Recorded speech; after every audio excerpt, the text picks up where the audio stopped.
Um, yeah, I'm here on behalf of the defendant, Jamil Lockhart, and you're making a special appearance. All right. Well, you got to make your special appearance to the Wayne County Jail. I told you that the last time. Welcome back to the courtroom of Judge Perkins, a man who does not play games when it comes to disrespect. Today's episode revisits a familiar face, Jay of the family Lockhart, also known as Jamil Lockhart, who's quickly becoming a regular in the Detroit courtroom circuit. Last time, Judge Perkins sentenced him to 30 days in jail for contempt, but Jamil decided that order didn't apply to him. Now, after a year of dodging his sentence, reality has finally caught up. His driver's license? Suspended. His court privileges? Gone. And his sovereign citizen logic? About to collide, once again, with actual law. Stick around, because this one is loaded with arrogance, courtroom chaos, and the rare sight of a judge who's completely done with the nonsense. Oh, and trust me, you want to see how it ends.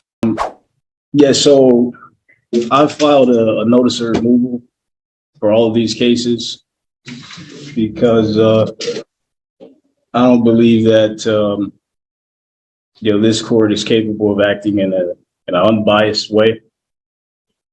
But I mean, there's been no response from the city, but to this point, I mean, just the last court date we had, perjury was committed. I mean, you guys put on the record that I failed to appear. Here's where things start to unravel. Jamil thinks that simply saying he's the flesh and blood living man somehow means he's separate from the defendant listed on paper. This is a classic sovereign citizen move. They believe they can dodge legal responsibility by splitting their identity into two versions: the person on paper and the man in reality. Judges have heard this 1,000 times, and it never works.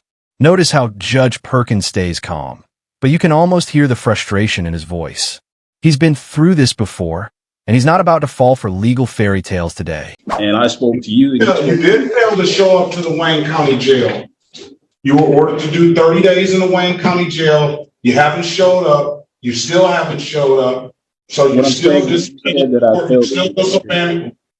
Let's not do this. This is how it started the last time. You're still disobeying the court's order, and you have to do 30 days. You have to present yourself to the Wayne County Jail. You have a warrant out for your arrest. And before we go over this other stuff, you got to go. You have to go to the Wayne County Jail. All right? Yeah. Okay, so I said what I can increase the time if you can take to not be compliant. Your Honor, I apologize for interrupting the proceedings. May I have a breakout room with this litigant, please, and thank you. I don't know if he wants to speak to a lawyer, but he can if he needs to. He has that right to do so. You want to speak to the lawyer, Mr. Lockhart, or no? Yeah. At this moment, Judge Perkins lays it out plain and simple. Turn yourself in. No metaphors, no legal jargon. Yet, Jamil still doesn't get it. Sovereign citizens often believe that special appearances give them some sort of magical immunity, as if the words themselves create a legal force field. But reality check. A judge's order is a judge's order. When Perkins mentions increasing the time, that's not an idle threat. It's a warning shot. The law isn't optional, and defying it is only digging the hole deeper. The tension here? You could cut it with a knife. Miss Harris, what's going to go with Mr. Lockhart? So I don't know why he's still sitting here. Well, Your Honor, if the court will allow, we would like to attempt resolution of the matters that are on the docket. So I would ask if the court could stay the contempt proceedings and allow him to handle these matters. No.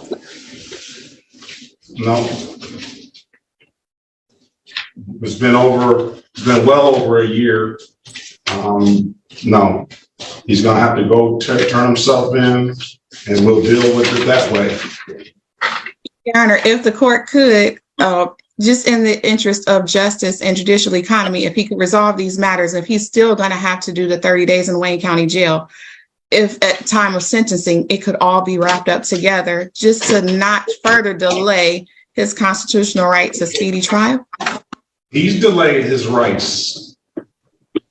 He's delayed his rights to a speedy trial. And I do have a resolution, Your Honor. No, I don't want to, I'm not even going to entertain it. That ship has sailed. We tried to give him that opportunity a long time ago. He kept being contemptuous in the court. He comes with these far out legal theories that he has that I quite frankly, don't know where he's coming from on that. No, I'm not gonna even entertain that with it. And Your Honor, I completely understand the court's position. I completely understand if he still has to do the 30 days Wayne County Jail, but I think that he was potentially misguided, did not understand the finer points of the law, court rules, and courtroom behavior and procedure. So now that he has the assistance of counsel, which I'm not saying that he didn't have the assistance of counsel before, if the court would allow him. We offered him counsel then. He denied the counsel. Go back and look at the video. It's got over 270-some-thousand views. You can practically hear the exhaustion in Judge Perkins' voice. He's seen this movie before. The courtroom theatrics, the pseudo-legal jargon, and the endless excuses. Far-out legal theories, as he calls them, are the bread and butter of sovereign citizens. The judge's refusal to entertain any more of it isn't arrogance. It's discipline. Courtrooms aren't debate clubs. This judge is setting an example. You can't disrespect the system, ignore orders, and then come back a year later asking for mercy. The time for talking is over. It's time for consequences. That 30 days will give him an opportunity to read up on the law and so he can make it and understand how this process goes. So go ahead to the Wayne County Jail. You can take they probably have some legal books there, and we'll hear these matters when you come out, sir. Your Honor, is any of this on the record or no? Or did we not? Okay. No, it's not on the record because I didn't call the cases. I'm going to continue on. That appears to be Charles Gardner. Yes. Okay. Yes. Your Honor, am I allowed to go back in the breakout room to explain that to Mr. Lockhart? Because he seems to have had a change of heart if the court would allow him to at least. Maybe he can go turn himself in and you can file an appeal. File something to get him heard before the court, and they can zoom in from the Wayne County Jail and we'll resolve it that way. But until he turns himself in, he's got a warrant out for his arrest.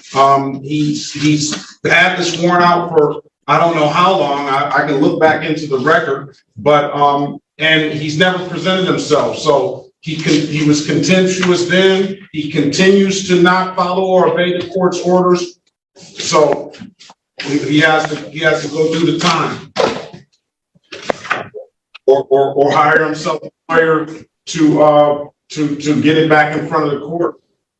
But until we get the first matter resolved that we had, we're not going to get into the other matters.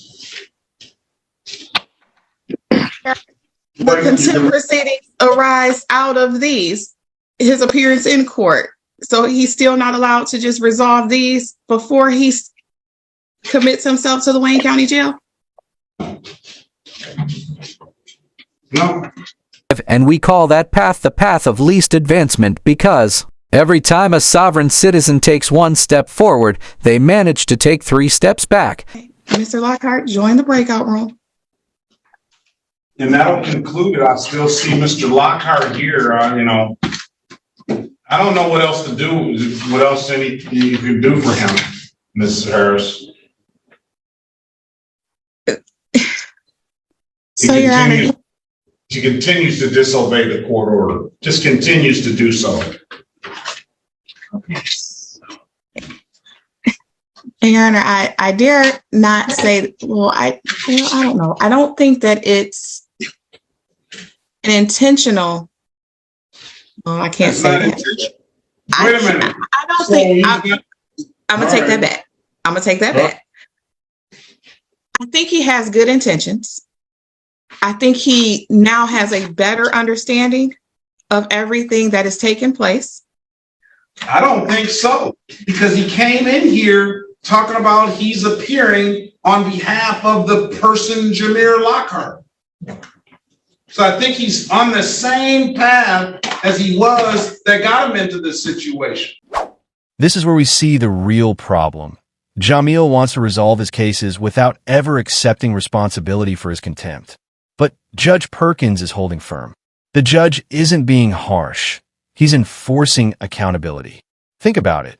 If people could just ignore sentences for a year and then negotiate later, the justice system would collapse. The line, "he continues to not follow or obey the court's orders," perfectly sums it up. This is a textbook example of self-inflicted legal chaos.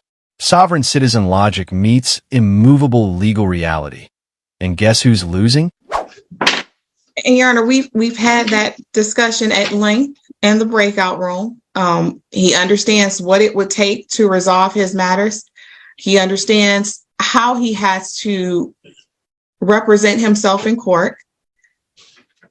And so I think he's in a position that he wants to resolve these matters. We've had the discussion. We asked for leniency and mercy from the court. I understand if the condition is that he still has to do 30 days in the Wayne County Jail, although we would ask if the court would reconsider that sentence now that he has taken the time to actually listen to advice of counsel and be made fully aware of how he should present himself in court. I know that it's his intention to resolve these matters without any further court appearances or draining any further resources or delaying the process anymore. And I know that the court doesn't want to delay the process any further. I understand his behavior is what put us in this position as of right now, but we're just hoping to resolve today if the court will allow. I'm not moved. I gave him ample, it's a 27 plus, maybe 30 plus minute video. I gave him ample opportunity. You know, and I'm not moved. I mean, Your Honor, in that video, I did apologize to you for, I guess. You apologize after you got the 30 days. Well, he should have thought about that before acting foolish in court, and I'm sure his so-called special appearance was far more important, at least in his mind, than any legitimate family matter he might have had. I'm not I moved. apologize after the offense was, I don't know when else I would apologize. And you still haven't showed up, and it's been over a year, and now you want me to have some sympathy for you and to resolve the matters. I have no sympathy for you at all. Mm-hmm. I tried to discuss. We tried to give you a fair opportunity to be heard. You keep spewing these legal theories that I've never heard of before, and I've given you an opportunity at that date to speak with the lawyer. You refuse that. You refuse all the opportunities I've given you. And you came in here another time a couple of months ago, and I told you we weren't going to hear it then. You got to go report to the Wayne County Jail. Mm-hmm. So you've had ample opportunity. You'd have me go to jail. No, on behalf of Jamil Lockhart, I do understand that, and I know the court he may hear this often, but he does have a family that he supports. It would be a great hardship on his family, his resources, and his sense of economy in terms of his job if he would have to submit himself to 30 days in the Wayne. And there it is, the heart of the issue. Jamil isn't sorry for what he did. He's sorry he got caught. His apology only came after the 30-day sentence, not before. Judge Perkins sees right through it. This is a moment of pure accountability, or at least it should be. But instead, Jamil keeps spinning the same narrative. The judge's patience is gone, and honestly, it's hard to blame him. For the viewers at home, what do you think? Should judges show leniency to people who apologize after punishment is handed down? Or Is that too little, too late? Clip 1. Now this is peak irony. The defense is pleading hardship, family, job, financial strain, all valid points in most cases. But here's the catch. Those consequences are self-created. He had a year to comply and avoided every chance to do so.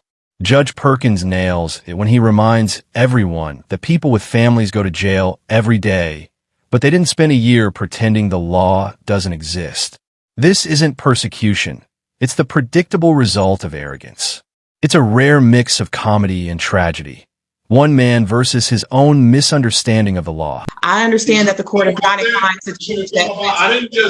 I didn't just give him the 30 days on the, he should have thought about that when I was asking him. I let him speak when I was asking him to not try to overtalk the court. Let me give him an opportunity to speak. He continued to disobey that. He should have thought about that then. There's a whole lot of people up in the penitentiary that have families that they take care of, and he's not going to the penitentiary. It's just county jail. So I'm just not moved.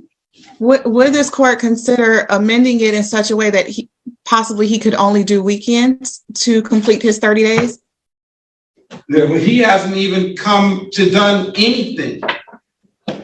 I'm not inclined to do anything for Mr. Jameer Lockhart or the person of Jameer Lockhart or whatever he wants to be called or however he wants to be described himself. Jameel Lockhart.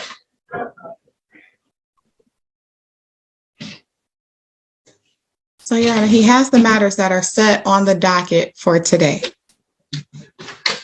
He has presented himself to the court today. Okay, you want to take? We'll take off the warrant. We'll give him a pretrial date, and then he can go do his 30 days. And he can tell the sheriff in there that what his next court date is, and or somebody can rid him out then. City of Detroit versus Jameel Amir Lockhart, case numbers SP 1247989, counts 1, 2, and 3. State of Michigan. Now the laws just don't apply to him. State of Michigan versus Jameel Amir Lockhart, case number SX 378-29611. Appearance for the record, please. Sherika Harris, on behalf of Jameel Lockhart, sir, could you state the name of the person that you are representing on the record, please, or that you identify, please?